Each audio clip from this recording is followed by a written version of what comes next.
And then I told him, what is going on? What are you planning? Then he told me, I'm taking the baby to the hospital. I'll bring her in the evening.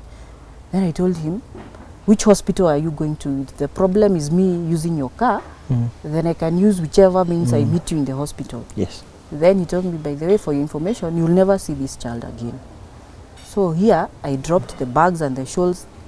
I held the door, the driver's door. But he sped off very fast. So what happened, and it was on a rough road. I was, I think, somewhere under the car, with injuries, because you see, a car is... You dragged you. Yes. The magistrate was saying that he can see that he's a very busy civil servant. He has workshops to attend, that he has to fend for the child.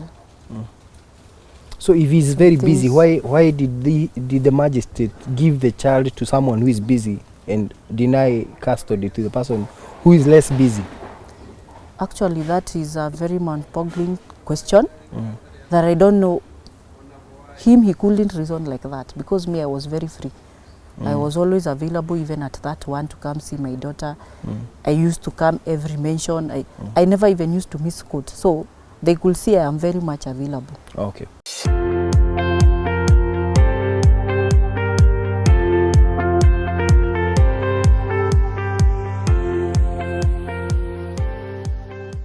Welcome to the Legal Clinic. My name is Kero Kondegwa. I'll be your host today. In this show, we focus on problems of people that will require that, and we advise them on the legal solutions, and also extend a hand in terms of offering legal services. Today we have a guest. She's going to introduce herself. She has been fighting for the custody of her young daughter, and the final results after an almost 8-year battle was that she could only access her child for 9 hours in a year. I'll let her introduce herself. Welcome. Thank you. Introduce yourself to your viewers. Okay. Yes.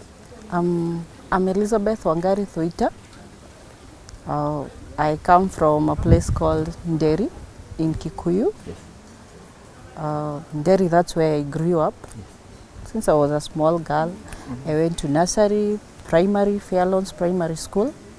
From there, I proceeded to Miriliki Girls High School. And then after that, now, as an adult, I've been around. I've been to Machakos Teachers College. Yes. But from Machakos Teachers College, I decided I didn't feel like my calling was in education, lower primary. Yes. I chose to do accounting. So I came to Vision School of Accounts. That's where, at this point, that's where I met my ex-husband. I found us minor there before my first week. Oh my. Okay, let's proceed. It's called Mother Nature at its best. Yes. So now, 1 week prior to joining Machakos Teachers, yes, that's when I met Ephantas. Yes. When I met Ephantas minor, we had a normal relationship. Yes. The way you meet with somebody, you get that spark, yes, and then the relationship flows. Yes. We were in contact with each other.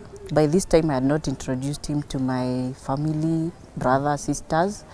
But on February of 2009, that's when he came to visit my parents. That's when he said, he now introduced himself as my husband, because we had moved in together. Okay. So from there, now my parents knew I was married. But at this point, we didn't have those traditional engagements, and so we proceeded. I conceived Evelyn. And Evelyn was born on 16th April of 2010. Yes. And we had a normal, I can say we had a normal life. Actually, I didn't expect Maynard to become who he is today. It baffles me that it's still the same character. It's like you can't put 1 and 2 together. This who was him now, then, and now. Okay. He was a normal family man. He was a social being. I know even my family and friends can attest to it. And actually, I didn't see this coming. Okay. Until now we had the usual family problems. Here and there.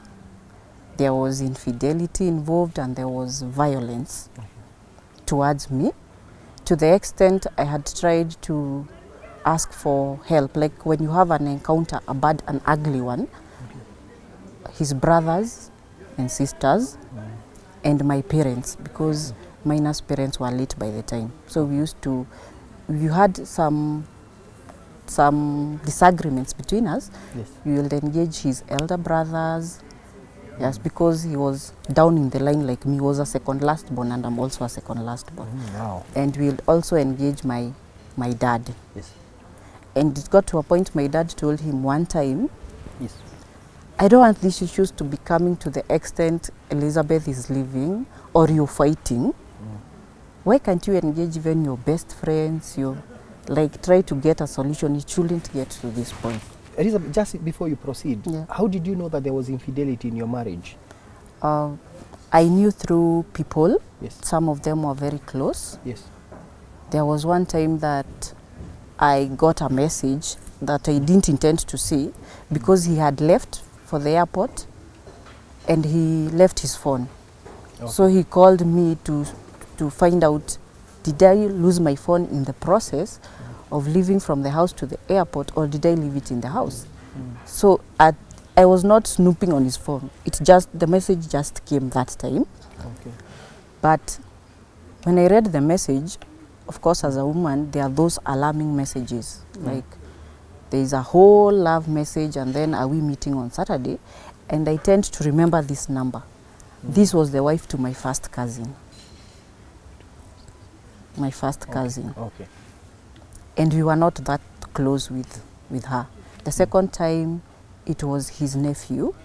He sent me a message very early in the morning. Yes.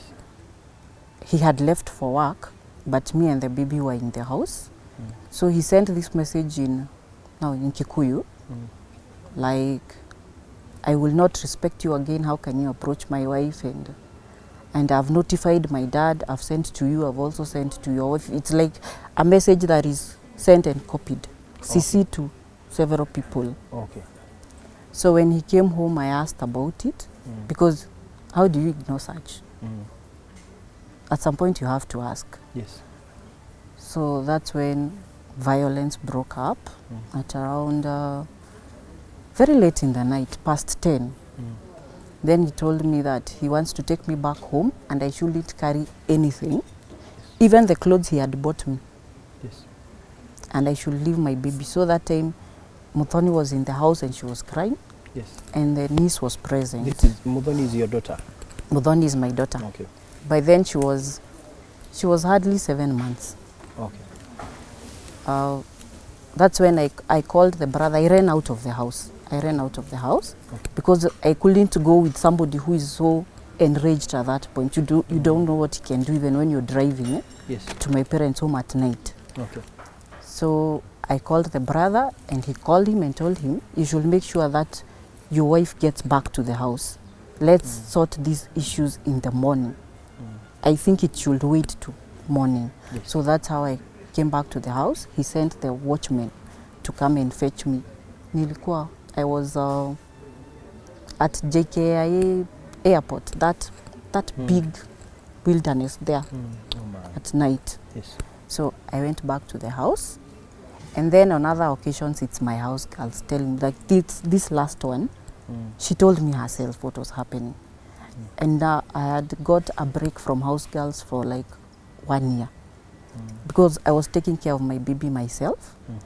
I had deferred my college so that I can live a bit when Evelyn is a bit older, like. So I went on a break of having house girls. So I used to take care of her myself. Okay. But this time I wanted a house girl so that I can go back to class and sit a refer that I had. So I was even supposed to go to class 2 afternoons in a week. But you see, I can't leave the baby alone. You can't. So in the process of renting the house girl, I wanted to rent her for 2 weeks. But 2 weeks, on the first week, that's when she told me what was happening. Like she told me on a Sunday, and a Saturday I had left her in the house with my ex-husband and the baby. She told me the way the advances he was making, and when she refused, the way he became hostile. Okay. So at this point, that's when I did. So those are, it wasn't just a one-off? It was not a one-off. There are several, even others that I've not mentioned. Okay. So that's when I decided I need to leave, maybe find solutions for him when I'm outside the house, because if I talk to him, it's going to be a fight. I'm not even physically able to handle a man on my own. Yes. Like he's fighting, so he's the one beating me up. Yes. So when I left, I went to my parents' house, and I left with my baby. She was 1 year, 4 months, and the house girl. So when we got home, she told my parents the same story she had given me. But to my surprise, 4 days later, the elder brother called and said he's coming home. And when he came with a very funny story. That I'm the one who had told the house girl to say all those things. I wanted to set him up so that I can live with his laptops, 4 laptops, of which, as they were speaking, I knew where they were in the house. I could locate them with my head because I had left them in the house. That I wanted to go and have M-Pesa businesses. That M-Pesa was a bit new. It was a booming business by then. So they imagined I could have M-Pesa. I have never even thought of having an M-Pesa anyway. And then I would give this girl some money. So some kind of weird story. Yes. So from there, we didn't get in contact. He called me 1 month or 2 months later. That's when he told me he would want to see his daughter.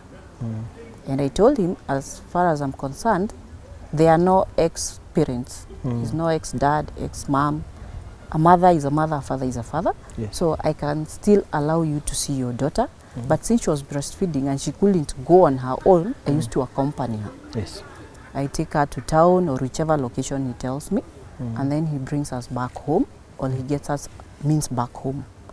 And that's how we lived for 6 months. Did you have a parental responsibility agreement? No, it was an oral one. Oral one. Yes. Both of you had agreed, and yes. Okay. How was it?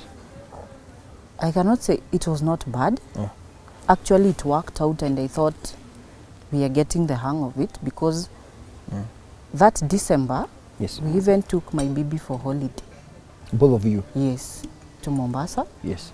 And at some point, we were accompanied by his brother and the wife, and even another brother of his who was also in Mombasa joined us on an evening. Okay.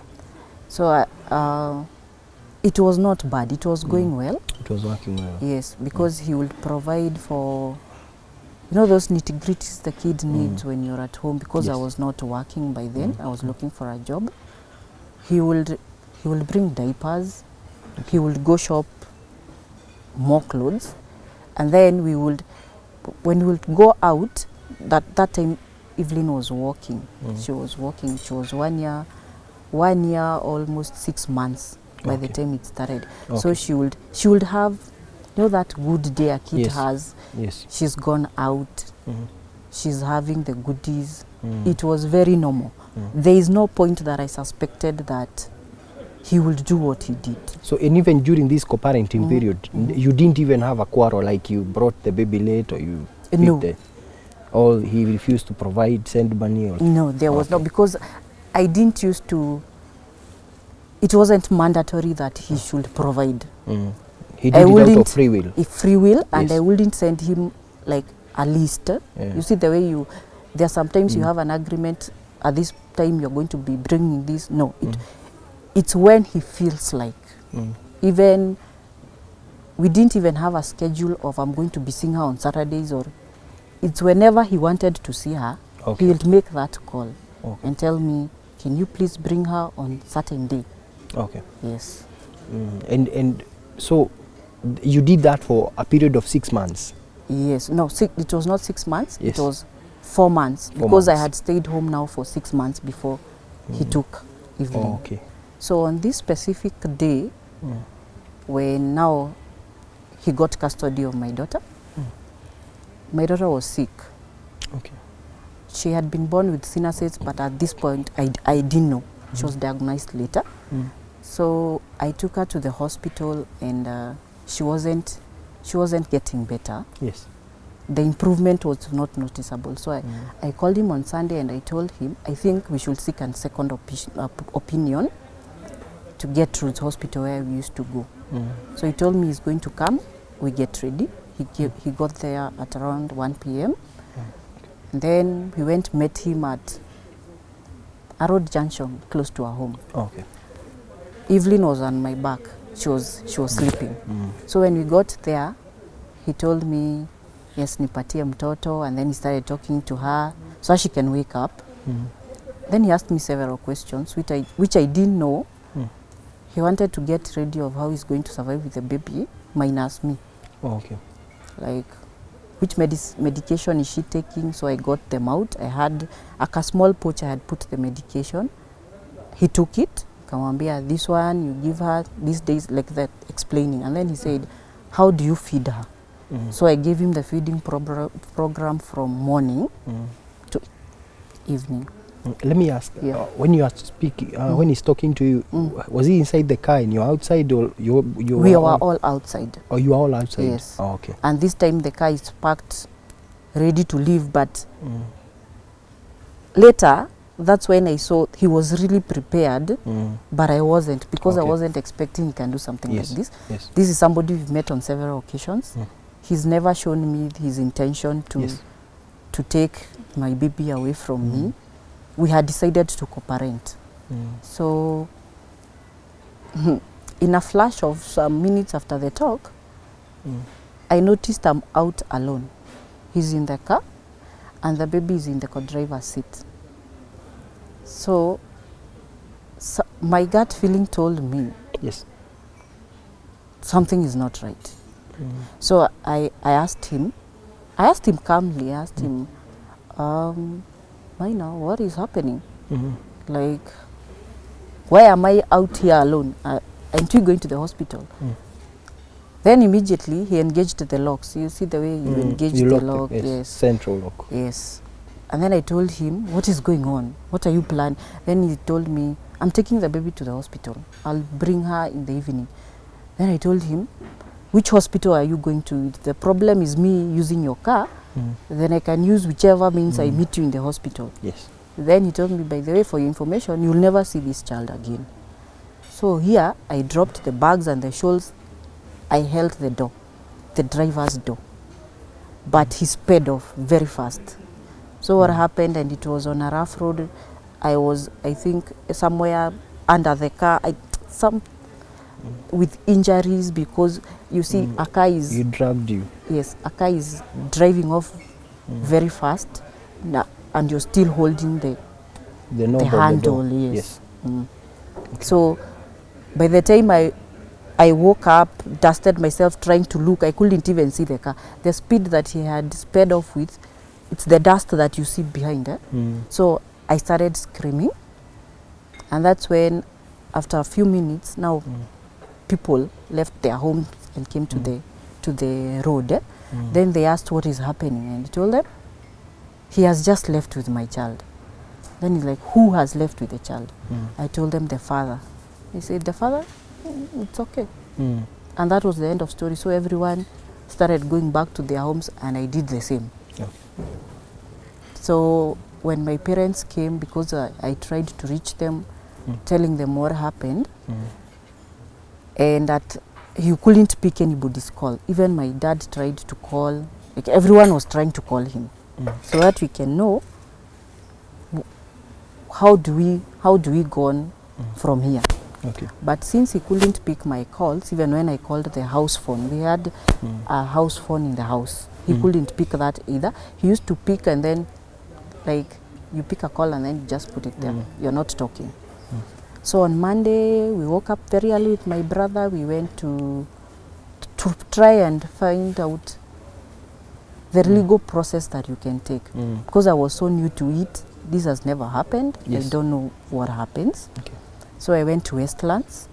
When I went to Westlands, they told me I should go to the jurisdiction where this happened. So Yes. that was Kikuyu. Kikuyu. So we went to Kikuyu police station, the gender office. We engaged the one who was there on gender, and then Yes.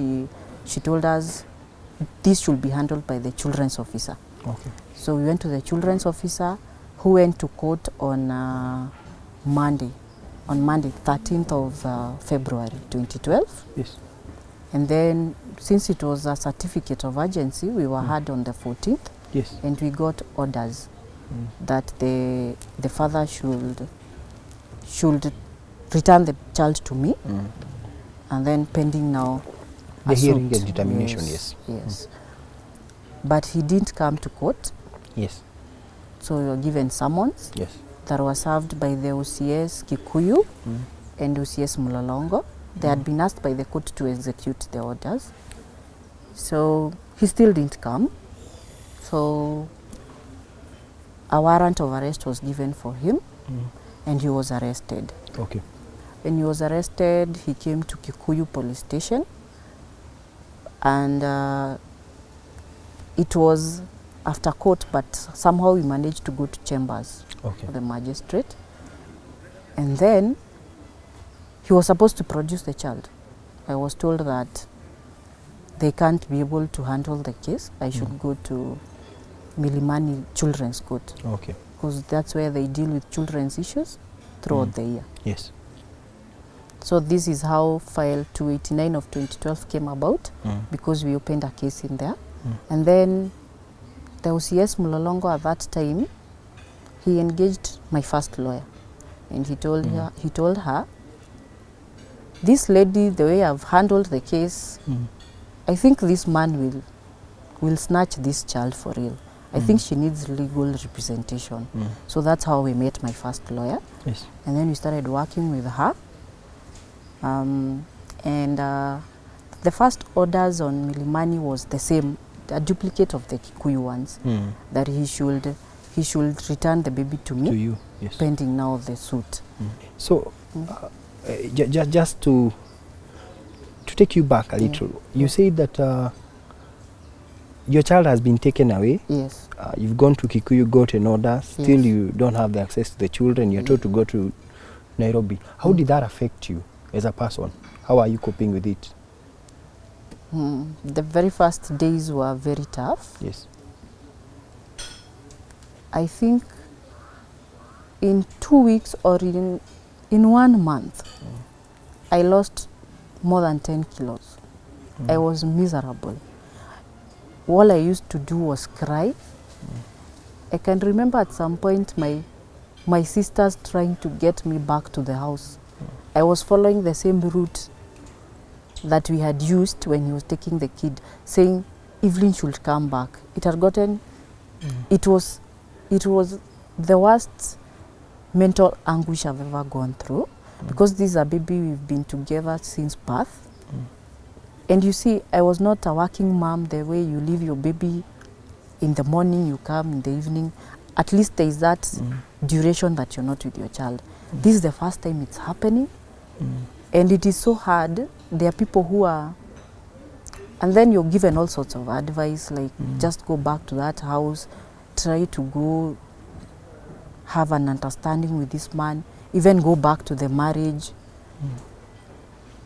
But after the ugliness that happened on 12th when he was taking the child, actually that's the point I decided. I had made a decision when I was leaving, but this is the time my decision to live my life without him was certified. Yes. Like, I had not seen that side of him. Okay. Because that's when I saw the hostility at its best. And I was sure now I don't want to go back to this. Okay. But I can tell you for sure, my life I was miserable. I think I was the best example of what misery is. I understand. You look at me and you could tell, because I never used to eat.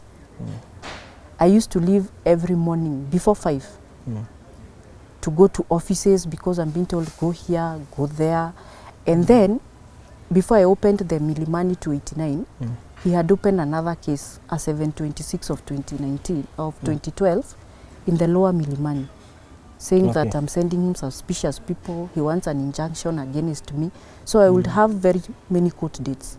I'm in Kikuyu, there is a court date. I'm in Milimani, there is a mention. Yes. And then now we've opened 289. There's a mention here, there is a mention there. This is a life I was not accustomed to. Yes. I don't have a job. I could not even take a job. Okay. Because it's like I used to live in court and offices. Okay. So it was a very difficult time. I think the way I survived, it's just that my family was supportive and my friends, especially my best friend. I have a best friend called Grace Kamau. She was really there for me. Okay. She would even come home, take me to her house. Like, she wants to distract me from what the is happenings of your life. Okay. I think that's how. I understand. Pole sana. So you've gone to Milimani, you've gotten the orders for him to deliver the child back to you. Did he deliver this child? No. Okay. Even in Milimani, yes. Tega took time to even get legal representation. Yes. The way you know now he's been represented by so and so. Yes. He was represented by a lawyer called Katunga Mbuvi in Utali House. That's when the first time I met Katunga, because he had first refused to even come to court after the first summons on Milimani. Yes. But now he came. But when he was party to the case, 27th of April 2012, yes, he was supposed to come with the child and give me back the child. Now we proceeded. Yes, with the case, but we were exchanged courts. Sorry, you mean by exchange court means the court you went to was not the ones you used to sit like. At whose direction was it that the presiding magistrate be changed? She was Ocharo. No, I'm asking who directed that the case move from one magistrate to the other? There is no. We didn't get an explanation because we asked about it, like, why are you in court 2? Yes. Because we were in court 1. When we went to the magistrate, who was in court 2, we were expecting him to ask about the orders, like, where is the child? Because these people are in court and the child was not there. But he said that this case looks jumbled up. He needs to verse himself with the case. So that day, nothing happened. It was just the argument of trying to tell him, we have the orders. Yes. We can even give you the proceedings. Like, we have the affidavits, we have what has been going on in court. We can brief you. Okay. But he was adamant. He started the case afresh. So you started afresh? Yes. This is what happened to the orders that were previously issued in the directions that had been issued? It's like they were withdrawn, but not said they were withdrawn. They were not acted upon. The court and you did not push that the court first of all ensures that the orders are. And we tried to. We did actually. We did ask him. Yes. But he said that he needs to start the case afresh according to him. And the orders are just like that. Yes, they are just there. They were just there. Put under the back carpet. Yes. Okay. So you started afresh? Yes. What happened after that? He gave several mentions. Yes. And then there is this time he said he's giving me access of my child, of Muthoni now. Yes. This was in around May. Yes. At Milimani Law Courts at the what do you call it? A playground. I know that access area. Yes. At the third floor. Yes. Oh, okay. From 1 to 5. From 1 p.m. to 5 p.m. Yes. The dad should bring the every child day there on Fridays. What time again? 1 to 5. Yes, 1 to 5. Okay. On so Fridays, he brings the child over there. Yes. So that I can access her there. Yes. But there is no occasion that they got to Milimani at 1. I used to get to Milimani at 1 and wait 2, 3. The earliest he ever came there was 4. Times he would even come at 4:30. And the courts have to be closed by 5. Yes. He was even a very good, he was not a good timekeeper as bringing the child, but was a very good timekeeper At living. picking. Yes. Yes. He was there. He was not going anywhere. Oh, he would supervise you when you are accessing. Yes. Oh my. And then 5 fika, he takes the kid, and I remember one occasion Evelyn really cried. Even the security was alarmed. Yes. Because the child is really wailing. Na babake amemshika, wanatembea, anasema I'm the one who's supposed to go home with her. Akaenda. So how many times did this happen? For how long? He was supposed to come until June. We got an interim luring on June. So it was supposed to happen up to then. But there are some Fridays that he wouldn't even bring the child. Okay. Let me ask, what was the justification of the magistrate limiting your access between 1 and 5 of a Friday every week? Why not whole weekend access? Actually, to this point, I don't know why he said that. Well. It is okay. Because we were trying to, my lawyer tried to ask, why does it have to be here? Yes. Like, why can't she have a normal access, even on another, like even in a public social place? Yes, yes. But he said he wants it there because he said he can sense some acrimony between me and my ex-husband. But that's between you and not between you and the child? Yes. Were you of any harm to the child? No, I had not seen this child. They had not even seen me staying with the child anytime. Okay. So they cannot say that they had a basis of acting like this, of limiting my access. Because a child I've not seen from 12th February and now we are in May. How do you just decide I'm going to be harmful to her? And I've not even seen her. I've not even done anything to her. Okay. Yes. Okay. So how long, then what transpired after all this? We were going back to court on the mentions and we filed contempt of court because the orders were not being followed. Yes. Like it was 1 to 5 every Friday. Yes. Up to the other mentions, and it was not happening. But the magistrate did not do anything. He was not telling me to show cause the way it should be, the way it should be.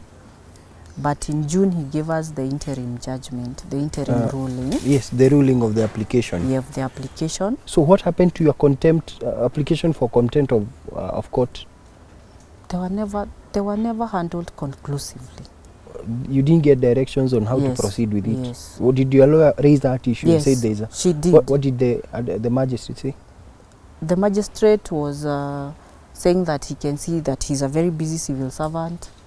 He has workshops to attend, that he has to fend for the child. So if he's very busy, why did the magistrate give the child to someone who is busy and deny custody to the person who is less busy? Actually, that is a very mind-boggling question that I don't know. He couldn't reason like that because me, I was very free. I was always available even at that one to come see my daughter. I used to come every mention. I never even used to miss court. So they could see I am very much available. Okay.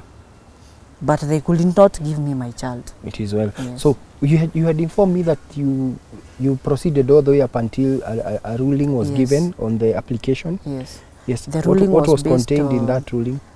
As we had prayed for the same orders that we had, he gives me back to the child because she was even breastfeeding. She's of tender years. Yes. So she needs to be with me, take care of her.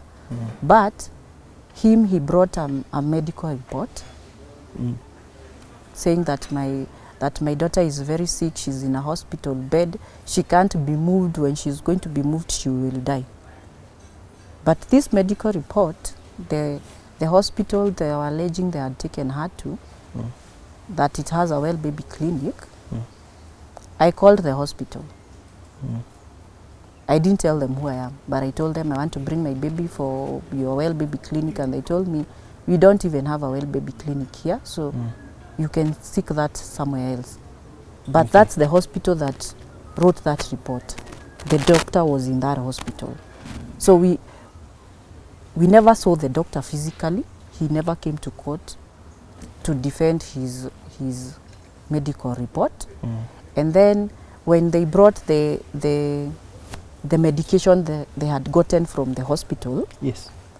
because prior to him taking Evelyn, I had taken her to a hospital. You remember? I had Yes. taken her to the hospital. So there are those medications that I had gotten. So the only addition to that medication was nasal drops. Okay. So even if we're not doctors and we've handled children, Yes. a dying child does not get nasal drops. We tried to really argue to court. We even brought a medical practitioner to court Yes. to try and try to substantiate these things to the court, that this report, it needs verification, because even the medication, it doesn't show a kid who is very sick that she can't even be presented to court. Yes. But either way, that was the basis of his interim ruling. He said the father to stay with the child until we proceed with the hearing. With the hearing of the Then he ministry. gave me supervised access. I don't know why they were always insisting on supervised access. I should be supervised by a children's officer on weekends, on a Saturday. So you spend the whole day with the children's officer? It never happened, because when he was giving the interim judgment, the defendant, the father was not there and the lawyer was not there. He had sent a lawyer to hold brief. So we were given a mention on the next Friday to discuss the modalities of access. Of access, yes. But the other party, he didn't come. His lawyer came to represent his busy client. He's very busy. He's not available. But we need to discuss modalities of access with him. And then we needed a children's officer. And a children's officer could not be available on Saturdays. Yes. So this was an impossible access. So when we tried to really tell the court, I've come for Fridays, like you come for a mention this Friday, the next one, 4. So that's 1 month. Nothing has happened. There is no that access orders, they are not being implemented. You've hit a dead end. So that's the point that we decided to have an appeal. You appealed against that ruling? Yes. Okay. So that's when we went to the High Court and we got an appeal on 89 of 2012. So now this is where everything became worse. Okay. Because this is the time the file will disappear, you will reconstruct, it disappears, you take a date, you're not in the course list. This happened for 2 years.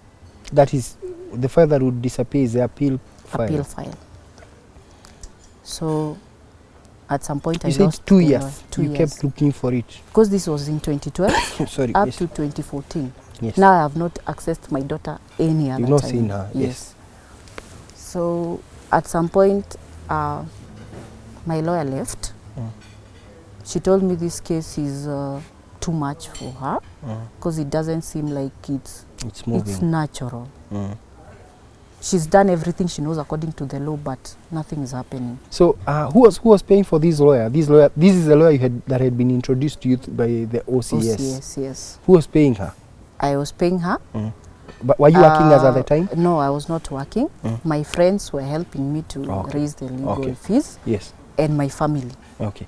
And the payment was not the reason why your lawyer abandoned it was not the matter? Because she also came like, she was not charging me the legal charges, you see, the lawyer fees.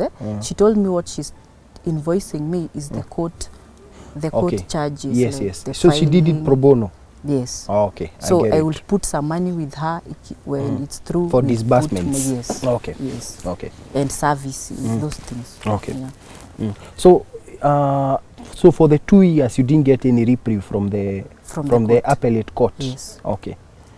I started representing myself. Okay. Most of the time, if I would go to put in anything in court, I'll go to Milimani from Monday to Friday, and nothing has happened. I'll spend the whole day in court. Actually, the registry in Milimani, they even knew me. because I was always there trying to get my file. It's not available. I write to the DR. There's a time I wrote to the judge in charge, complaining about the dates and all those issues. So I was able to go to ombudsman. Yes. And they gave me a letter to take to court. So my files reappeared with this letter now, and he said that my files should be strong room files because I had to. The lower court and the high court appeal matter. Yes. So when they became strong room files, they didn't disappear for some time. Now what used to be the problem is we come to court, we are not ready to proceed the other party, or we are not in the course list. Yes. So after the 2 years, I got some 2 lawyers, ladies. Before these ladies, I had gotten other 2 that I used to pay. But because of some reasons, we parted ways. So this was the 4th one now. I got 2 lady lawyers. They represented me on pro bono.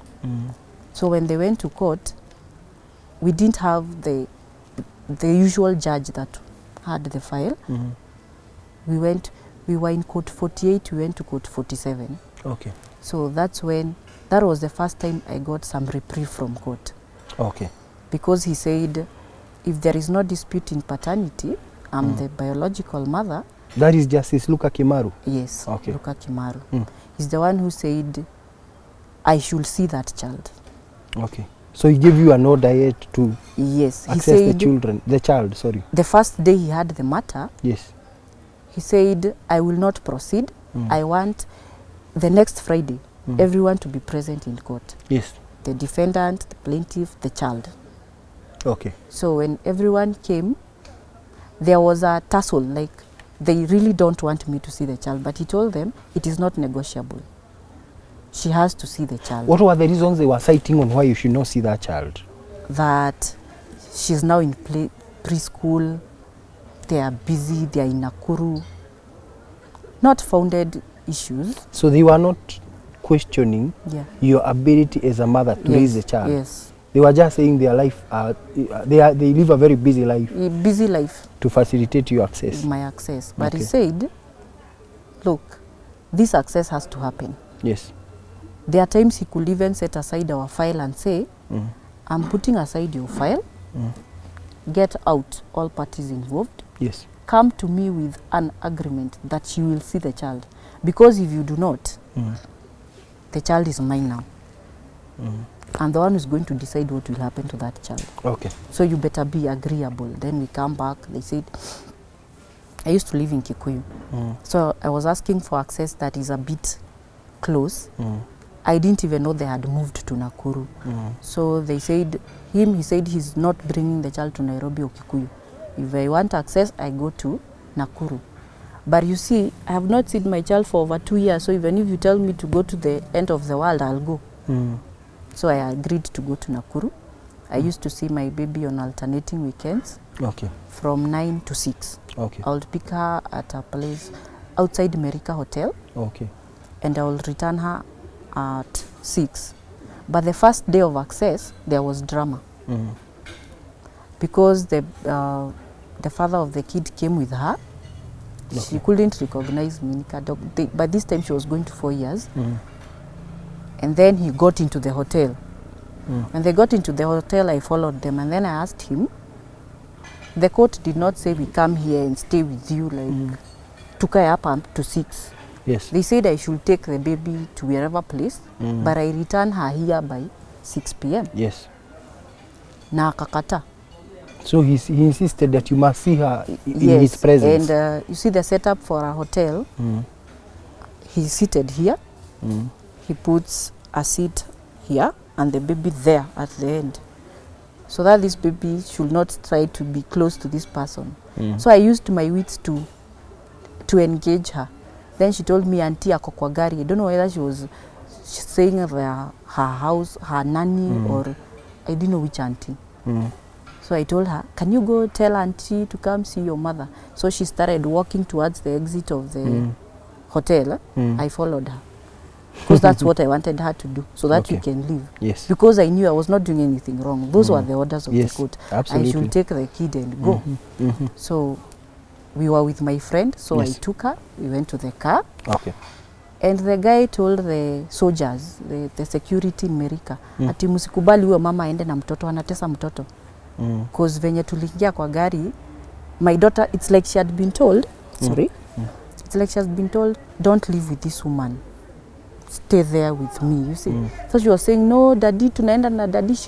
Alinichapa, ananitoa specs, ananichapa. She's crying, So he came to the car and like, why are you making the child cry?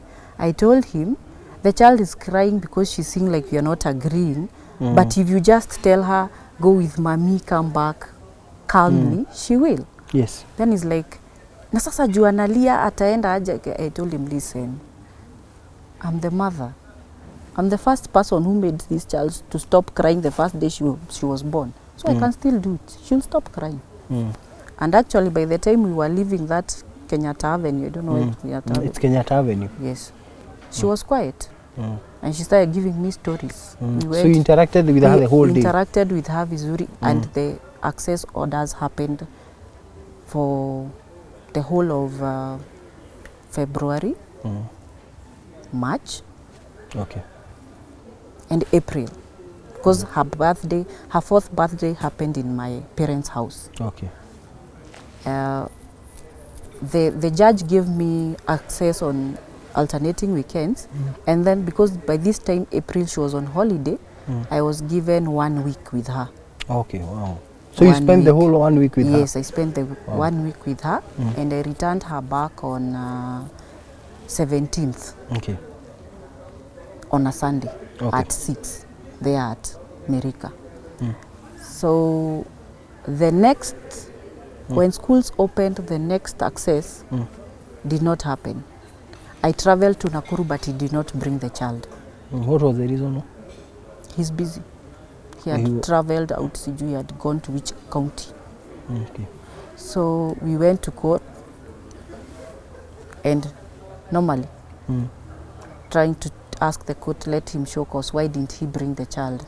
Explanation was the same long letters, but the next mention, now the same issues of file disappearing, court sessions not happening, continued. So my lawyers advised me, this appeal does not seem to go anywhere, because we had stalled. We had stalled for a long time. So we decided to withdraw the appeal, the 89 of 2012. And then my lawyers, they moved from the farm they were in. So they told me, I'm going far. So now I didn't have a lawyer again. So I went back to the lower court, and I got orders. After the first time I went to court, I was alone. So he was given summons. We served his lawyer. He still didn't come. The third time I was given orders of access on alternating weekends. I picked the child in school on Friday. I returned her back on Monday morning. Yes. She was in Lions Nursery in Nakuru. So I traveled to Nakuru, and because I did not want an altercation when I'm taking my child, I decided to notify the authorities in Nakuru. Okay. So this order, I got copies and they were certified in Milimani. Okay. They are true copies of the order. I served the OCS Nakuru, the children's officer Nakuru, and the last one I went to school. Okay. So when I went to school, I went to the administration and I told them I want to see the principal. I went to the principal, she had a lesson, she had an exam, so I waited. And then when she came, I gave her the orders. Then she told me, you are giving me orders. So I told her, like a short story now. I'm going to be picking Evelyn on Friday after school. I'm going to be bringing her on Monday morning. Then she sent the secretary to go find out about that child. The secretary came and said, this child was transferred. She was transferred to another school, Okay. of which I came to find out she was not transferred. She was still there. This time I was seated in the administration. Yes. The class teacher, she had clear instructions from the father. If you ever see a woman claiming she's the mother, blah, blah, blah, don't let her get too close to the child. Yes. So it's like they notified the father, and the kid disappeared from the school because I didn't see her. Then you see I'm new to this school. I don't even know which class she is in. So what they told me, that's what I took back to court. Okay. I told the court, the child is not in that school, so I cannot get her. So the magistrate said the next time she's going to issue warrants without further consultation, because this child needs to be even produced in court now. Yes. Because we don't even know where she is. Something very strange happened. They brought an injunction that there is an appeal file pending, a 59 of 2012. Who had filed that appeal? Came from. Yes. Who had filed the appeal? They alleged I'm the one who had filed the appeal, but I had not filed 2 appeals. Did you see that appeal file? So I went to check the appeal file. Yes. It didn't have much. It only had a memorandum of appeal, 1 page. Who had drawn it? Who was the person who had drawn it? They had said it's my lawyer. The same copy as the one which was in 89, and this was 59, and there was my signature, but a photocopy of my signature.